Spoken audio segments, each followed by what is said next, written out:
ମୁଁ 25 ବର୍ଷର ଟୋକାଟେ, ମାଇକିନିଆ ଗିଆଁ ଟୋକାଟେ। ମୁଁ ବିଆ ଚାଟିବା ପାଇଁ ପାଗଳ ଯେ ତାହାର କୌଣସି ସୀମା ହିଁ ନଥାଏ। ଶେଷରେ କେହି ନ ମିଳିବାରୁ ମୁଁ ମୋ ମାଉସୀକୁ ପଟେଇ ବିଆ ଚାଟି ଚାଟି ଅସୁମାରୀ ଗିଆଁ ଗେହିଲି। ତାର ଝିଅ ଋତୁ ଏଇସବୁ ଦେଖି ନେଇଥିଲା।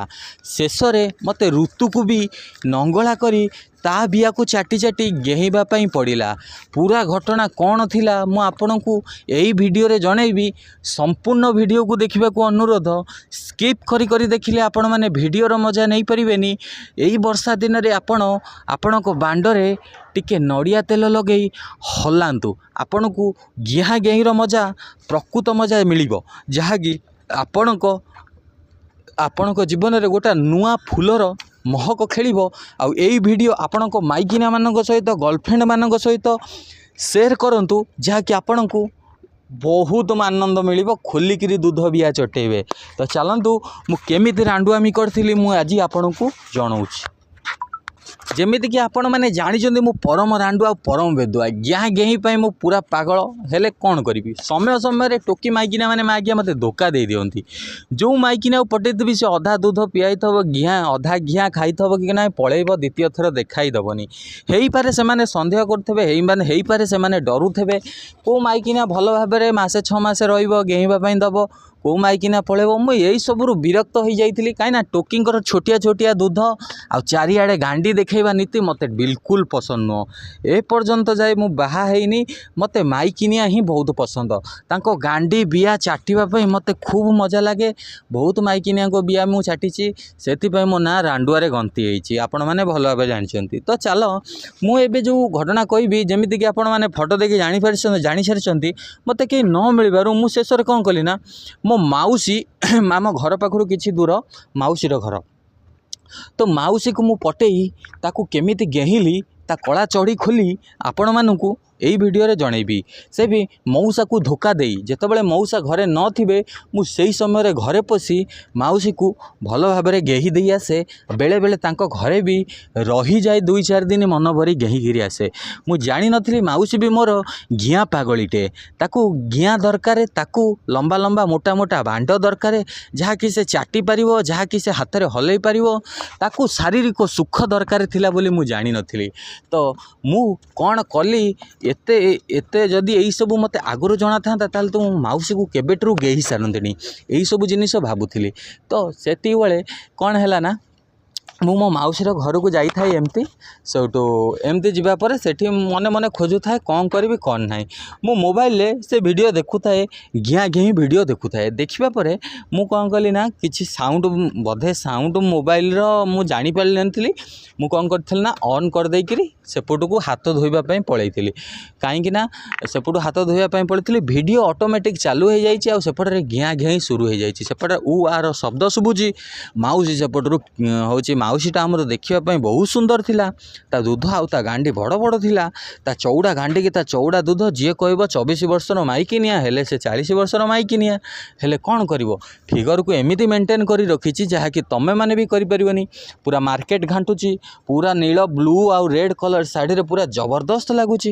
ତ ଯାହାକୁ ଦେଖିବ ତା ବ୍ଲାଉଜ୍ ଶୁଙ୍ଘିକି ହଲେଇବାକୁ ଇଚ୍ଛା ହେବ, କି ତାକୁ ଗେହି ଦେବାକୁ ଇଚ୍ଛା ହେବ, ତାକୁ ଟେକି ନେଇ ତା ବିଆ ଗାଣ୍ଡିକି ଚାଟିକି ମନ ଭରି ଗେହିବା ପାଇଁ ଇଚ୍ଛା ହେବ। ମାଉସୀ ଆମର ଏତେ ସୁନ୍ଦର ଥିଲା। ତାର ପୁଅ ଝିଅ କିଛି ନଥିଲେ, ହେଲେ ସେଇ ଯେଉଁ ପୁଅ ଝିଅ ନଥିବାର ବାହାନା ନେଇ ମୁଁ ତାଙ୍କ ଘରକୁ ଯାଏ। ଆଉ ସେମାନେ ବି ମୋତେ ଖରାପ ଭାବନ୍ତିନି, ବହୁତ ଭଲ ପାଆନ୍ତି, ସ୍ନେହ ଆଦର କରନ୍ତି।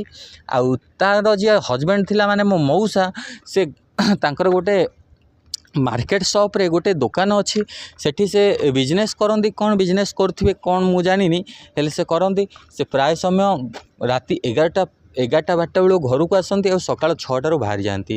ତ ମୋତେ ୟାଠାରୁ ଭଲ ସୁବିଧା ସୁଯୋଗ ଆଉ କେଉଁଠି ମିଳିବ। ତ ଧୀରେ ଧୀରେ ମୁଁ ମୋ ମାଉସୀ ଘରକୁ ସବୁଦିନ ଯିବା ଆସିବା କରୁ ସେଦିନ ମୁଁ ଧରା ପଡ଼ିଗଲି। ଦେଖୁଥାଏ ତା ଘରେ ଧରା ପଡ଼ିଗଲି। ତାପରେ ମାଉସୀ ଟିକେ ରାଗିଗଲେ, ଆଉ ରାଗି ଯାଇ ମୋତେ କହିଲେ ତୁ ଏ ଯେଉଁ କାଣ୍ଡ କାରନାମା କରୁଛୁ, ଇଏ କ'ଣ କରୁଛୁ? ଏ କଥା ମୁଁ ତ ବୋଉକୁ କହିବି। ମୁଁ କହିଲି, ମାଉସୀ ଦୟାକରି ମୋ ବୋଉକୁ କହିବନି। ତମେ ଯାହା କହିବ ମୁଁ ସେଇଆ କରିବି, ତମେ ମୋ ବୋଉକୁ କହିବନି ପ୍ଲିଜ୍। ମାଉସୀ କହିଲେ, ମୁଁ କହିବି ମାନେ କହିବି, ମୁଁ କହିଲି ମାଉସୀ ତମେ ଯାହା କହିବ ମୁଁ ସେଇଆ କରିବି, ଯେଉଁ କାମ ତମ ହଜବେଣ୍ଡ ନ କରିପାରୁଛନ୍ତି ସେଇଟା ବି କରିବି, ତମେ ମୋ ବୋଉକୁ କହିବନି ପ୍ଲିଜ୍। ତାପରେ ମାଉସୀ ରାଜି ହେଇଗଲେ, କହିଲେ ଠିକ୍ ଅଛି ମୁଁ କହିବିନି ଗୋଟେ ସର୍ତ୍ତରେ। ମୁଁ କହିଲି ହଁ ତମେ ସର୍ତ୍ତ ରଖ, ଯାହା ରଖୁଛ ରଖ, ମୁଁ ସବୁ ମାନିବାକୁ ରେଡ଼ି ଅଛି। ତ ମାଉସୀ କହିଲେ ତୁ ବଢ଼ିଆ ପିଲାଟା, ହେଲେ ତୋର ନାଁ ବହୁତ ଖରାପ, କାହିଁକି ନା ମୁଁ ଆଖପାଖରେ ବହୁତ ମାଇକିନିଆଙ୍କ ସାଙ୍ଗରେ ତୋର ଚକ୍କର ଥିବାର ଶୁଣିଥିଲି, ହେଲେ ମୁଁ ଜାଣିନଥିଲି। ମୁଁ କହିଲି ହଁ ଏଗୁଡ଼ା ସତ କଥା, ହେଲେ ସବୁ ସତ କଥା ନୁହଁ, କାହିଁକିନା ଆଉ ସବୁ ସତ କଥା ମୁଁ କାହିଁ ମାଉସୀ କହିବି। ତ ଏ କଥା ମାଉସୀ ଯେମିତି କଥା ଉଆଁଇଲା ମୁଁ ଜାଣିପାରିଲି ମାଉସୀର ଘିଆଁ ଖାଇବାରେ ଇଚ୍ଛା ଅଛି, ଆଉ ମୁଁ ବି ଗେହିବାରେ ମୋର ବି ଇଚ୍ଛା ଅଛି, ସେଥିରେ କ'ଣ ଅସୁବିଧା। ତ ମାଉସୀ କ'ଣ କଲା, ଧୀରେ ଧୀରେ କଥା ଏଇସବୁ କଥା କହୁଥାଏ ଆଉ ମୋ ଜଙ୍ଘରେ ହାତ ବୁଲାଉଥାଏ। ଆଉ ମୋ ମୋଟା ବାଣ୍ଡ ଲମ୍ବା ବାଣ୍ଡ ହେଇଗଲାଣି, ସେତେବେଳକୁ ପୁରା ଟାଇଟ୍ ହେଇଗଲାଣି, ଯେତେ ନରମ ହାତ ମୋ ଜଙ୍ଘରେ ବାଜୁଥାଏ ମୋ ବାଣ୍ଡ ପୁରା ଠିଆ ହେଇଯାଉଥାଏ। ମୋ ବାଣ୍ଡରେ ଯେମିତି ଠିଆ ହେଇ ଧୀରେ ଧୀରେ ସେ ଆଙ୍ଗୁଠି ମାରିଲା, ମୋ ବାଣ୍ଡରେ ଆଙ୍ଗୁଠି ଯେମିତି ମାରିଲା, ହାଫ୍ ପ୍ୟାଣ୍ଟଟା ପିନ୍ଧିଥାଏ ନା, କହୁଛି ଏ ତମର କେତେ ଟାଇଟ୍ ବାଣ୍ଡ। ମାଉସୀ କହିଲା, ମୁଁ କହିଲି ମାଉସୀ ମୋ ଟାଇଟ୍ ବାଣ୍ଡ ତ ଆଉ କ'ଣ କରିବି, ତମ ଦୁଧ ବି ତ ବଡ଼ ବଡ଼, ତମ ଗାଣ୍ଡି ବି ତ ଚଉଡ଼ା, ମୁଁ ତମକୁ ପାଇବା ପାଇଁ ତ ତମ ଘରକୁ ହିଁ ତ ଆସେ ନା, ଆଗରୁ ଯଦି ମୋତେ କହିଥାନ୍ତ ଆମେ କେତେ ଘିଆଁ ଘିଆଁ ହେଇସାରନ୍ତୁଣି। ମୁଁ କହିଲି ଯେଉଁଟା ଯେଉଁ ସମୟରେ ଘଟିବାର ଥିବ ସେଇଟା ସେଇ ସମୟରେ ଘଟିକିରି ହିଁ ସରିବ, ତମେ ଯେତେ ଚେଷ୍ଟା କଲେ ବି ତମେ ତାକୁ ରୋକିପାରିବ ନାହିଁ। ମାଉସୀ କହିଲେ, ମୁଁ କହିଲି ମାଉସୀ କହିଲେ ହଁ ଏଇଟା ତ ଠିକ୍ କଥା, ଯାହା ଚେଷ୍ଟା କଲେ ଯେତେ ଚେଷ୍ଟା କଲେ କ'ଣ ହେବ, ଯେଉଁଟା ଯେଉଁ ସମୟରେ ଘଟିବାର ଥିବ ସେଇଟା ସେଇ ସମୟରେ ଘଟିବ। ତାପରେ ଆଉ ଆମେ ବିଶେଷ ଡେରି ନ କରି ମୁଁ କ'ଣ କଲି ନା ସାଙ୍ଗେ ସାଙ୍ଗେ ମୋ ପ୍ୟାଣ୍ଟଟାକୁ ଖୋଲି ଦେଇକି ଡୋରଟାକୁ ଖୋଲି ଦେଇ, ମାନେ ଇଲାଷ୍ଟିକ୍ ପ୍ୟାଣ୍ଟଟା ପିନ୍ଧିଥିଲି ନା, ଡୋରଟାକୁ ଖୋଲି ଦେଇ ମୋ ଲମ୍ବା ବାଣ୍ଡ ମାଉସୀକି ଦେଖେଇଦେଲି। ମାଉସୀ ପୁରା ଆଶ୍ଚର୍ଯ୍ୟ, କହୁଛି ହେ ପ୍ରଭୁ କେତେ ବଡ଼ ବାଣ୍ଡ ତମର, କହିକିରି ଫଟ୍ କିନା ପାଟିରେ ପୁରେଇ ଚାଟି ପକେଇଲା, ମୋ ବାଣ୍ଡକୁ ଚାଟି ପକେଇଲା। ମୁଁ ମାଉସୀ ରହ ରହ କହୁଛି, ସେ ଜମା ଶୁଣିଲାନି, ମୋ ବାଣ୍ଡକୁ ଚାଟି ପକେଇଲା।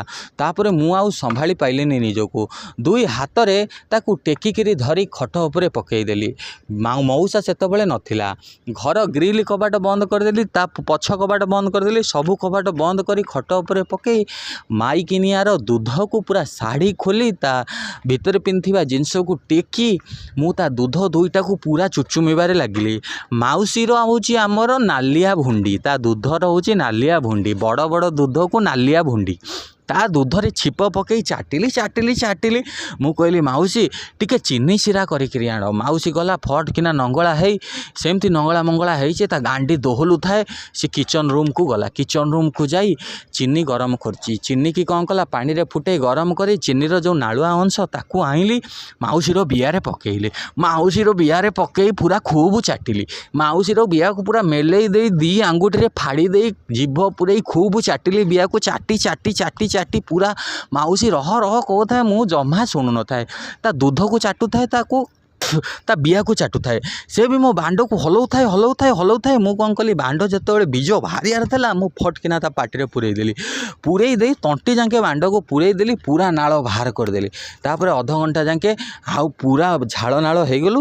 ତାପରେ ଅଧଘଣ୍ଟା ଘଣ୍ଟେ ଯାକେ ତାପରେ ଚୁପଚାପ ହେଇ ରହିଲୁ, ଯେମିତି ରାତି ହେଲା ଖାଇ ପିଇ ସାଇଲୁ। ତାପରେ ତାଙ୍କ ହଜବେଣ୍ଡ ଆସିବାର ଆହୁରି 1.5 ଘଣ୍ଟା 2 ଘଣ୍ଟା ଥିଲା, ତ କହିଲେ ସେତେବେଳେ ଆସିନାହାନ୍ତି, ସେ ତମ ମଉସା ତ ଆସିନାହାନ୍ତି, ଆସୁନ ଆମେ ଟିକେ ଯିବା। ତାପରେ କ'ଣ କଲି ନା ମୁଁ ତା ଛାତ ଉପରକୁ ବୁଲିବାକୁ ଏମିତି ମାନେ ପବନ ଖାଇବାକୁ ଯାଇଥିଲୁ ଆମେ। ପବନ ଖାଉ ଖାଉ ମାଉସୀ କ'ଣ କଲା ନା ତା ଗାଣ୍ଡି ଭିତରେ ମୁଁ ଆଙ୍ଗୁଠି ପୁରେଇଥାଏ, ତା ଗାଣ୍ଡି ଭିତରେ ମୋର ଗୋଟେ ଆଙ୍ଗୁଠି ପୁରେଇଥାଏ। ମାଉସୀ କହିଲା ତମେ କ'ଣ କରୁଛ, କ'ଣ ଗାଣ୍ଡି ଭିତରେ କ'ଣ ଆଙ୍ଗୁଠି ପୁରଉଛ?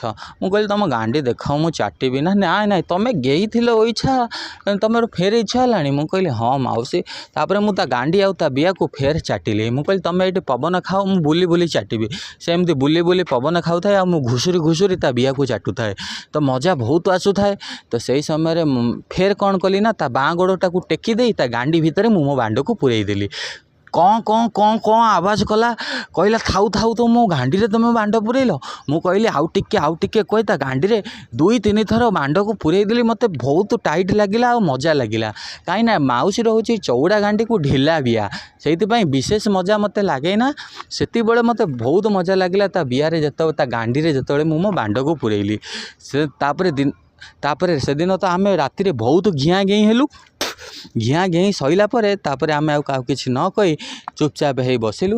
ତାପରେ ଦିନେ କ'ଣ ହେଇଛି, ମଉସା ଆସିଲେ ଘରକୁ, ଅଚାନକ ଘରକୁ ପଳେଇ ଆସିଲେ। ଆମେ खाली गिया गिँ ହେଇନୁ ମୁଁ ତା ଶାଢ଼ୀ ଖୋଲି ତା ଦୁଧ ଦୁଇଟାକୁ ଚୁଚୁମି ମାରି ଲାଗିଛି।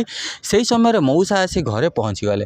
ମଉସା ଯେତେବେଳେ ଆସି ଘରେ ପହଞ୍ଚିଗଲେ ମୁଁ ଅଚାନକ କବାଟ ଖୋଲିଦେଲେ। ଆମେ ଦୁଇ ଜଣ ଅଲଗା ହେଇଗଲୁ। କାହିଁକିନା ପଛ କବାଟଟା ପ୍ରଥମ ଯେଉଁ ଗ୍ରିଲ୍ଟା ଯେତେବେଳେ ଖୋଲିବ ନା ଜଣା ପଡ଼ିବ କିଏ ଆସୁଛି ବୋଲି। ତ ସେହି ସମୟରେ ଆମେ ଅଲଗା ହେଇଗଲୁ। ତାପରେ ସେତେବେଳେ ମୁଁ କିଛି ଅବଶ୍ୟ କରିନଥିଲି, ପୁରା କପଡ଼ା ଖୋଲି ନଥିଲି, ଖାଲି ଦୁଧ ଦୁଇଟା ତା'ର ଟେକିକିରି ମୁଁ ଚାଟୁଥିଲି। ତ ଏହି ସମୟରେ ମଉସା ଆସିଗଲେ। ମଉସା କହିଲେ କାଲି ଗୋଟେ ପୂଜା ଅଛି, ତମେ କାଲି ଗୋଟେ କି ପୂଜା ଥିଲା ସେଦିନ ହେଲା, କହିଲେ ତମେ ଯାଅ କିଛି କିଣାକିଣି କରିକିରି ଆସିବ। ପଇସା ଦେଲେ ମଉସା। ମୁଁ କ'ଣ କଲି, ତାଙ୍କୁ ଗାଡ଼ିରେ ବୁଲେଇକିରି ନେଲି ମାର୍କେଟ ନେଇକିରି ଗଲାବେଳୁ ସେଠି ଗାଡ଼ିରେ ବୁଲେଇଲି। ଗାଡ଼ିରେ ବୁଲେଇ ବୁଲେଇ ଆଣିକିରି ଆଇଲି। ମାର୍କେଟରେ କିଣାକିଣି କଲୁ। ଦୁଧରେ ତା ଗାଡ଼ିରେ ବସେଇ ତା ଦୁଧକୁ ମୋ ଛାତିରେ ବାଡ଼ଉଥାଏ, ନେଇକିରି ଆସୁଥାଏ। ଖୁବ୍ ଏନ୍ଜୟ କରିକିରି ଆସିଲୁ। ମଉସା ସେତେବେଳକୁ ଫେର୍ ଦୋକାନକୁ ପଳାଇଛନ୍ତି। ସବୁକିଛି ଫେର୍ ଫୋପାଡ଼ି ଦେଇ ଆମେ ଫେର୍ ଦୁଧ ଆଉ ବାଣ୍ଡ ଚଟାଚଟି ହେଲୁ। ଏମିତି ଖୁବ୍ 8-10 ଦିନ 15 ଦିନ ମାସେ ବର୍ଷେ ଯାକେ ଆମେ ଗିଆଁ ଗିଇଁ ହେଲୁ। ତାପରେ ଅଚାନକ ମୁଁ ଦିନେ ଆଉ ସେ ଯେଉଁଟା ଲଗାନ୍ତି ବାଣ୍ଡରେ ଲଗାନ୍ତି, ମୁଁ ତା ନାଁ ନେଉନି, ଆପଣମାନେ ଜାଣିପାରୁଥିବେ, ସେଇଟା ଲଗେଇ ମୁଁ ଆଉ ଗେଇଁବା ଭୁଲି ଯାଇଛି। ଆଉ ସେହି ସମୟରେ ଖାଲି ଘେଇ ଦେଇଛି ବୋଲି ମାଉସୀ ଆମର ପେଟରେ ଛୁଆ ଧରି ଦେଇଛି। ପେଟରେ ଯେତେବେଳେ ଛୁଆ ଧରି ଦେଇଛି, ତାପରେ ତ ଯାହା ହେଇଥିବ ଆପଣମାନେ ଜାଣିଥିବେ। ଆଉ ମୁଁ ଆଉ କ'ଣ କହିବି ଆଜ୍ଞା। ମୁଁ ଆପଣଙ୍କୁ ୟାର ପାର୍ଟ 2 ନିହାତି ଆଣିକିରି ଆସିବି। ତା ଝିଅ ବି ଦେଖିଥିଲା, ସବୁକିଛି ହେଇଥିଲା। ଆଉ ତା'ର ପାର୍ଟ 2 ମୁଁ ନିହାତି ଆଣିକିରି ଆସିବି। ମୋତେ କମେଣ୍ଟ କରିଦେବ, ମାନେ ମୋ ଇଏ ଭିଡ଼ିଓରେ ଯଦି 10ରୁ 20 କମେଣ୍ଟ ଆସିଯିବ, ତାହେଲେ ମୁଁ ନିହାତି ୟାର ପାର୍ଟ 2 ବନେଇବି। ତ ସେତେବେଳେ ଯାଏ ଅପେକ୍ଷା କରନ୍ତୁ। ବିଷୟବସ୍ତୁ ବହୁତ ଲମ୍ବା ହେଇଯାଉଛି। ଏହି ଛୋଟିଆ ଭିଡ଼ିଓଟା ଆପଣଙ୍କୁ କେମିତି ଲାଗିଲା କମେଣ୍ଟ କରି ନିହାତି ଜଣାଇବେ। ଚ୍ୟାନେଲକୁ ସବସ୍କ୍ରାଇବ୍ କରିବାକୁ କେବେ ଭୁଲିବେନି।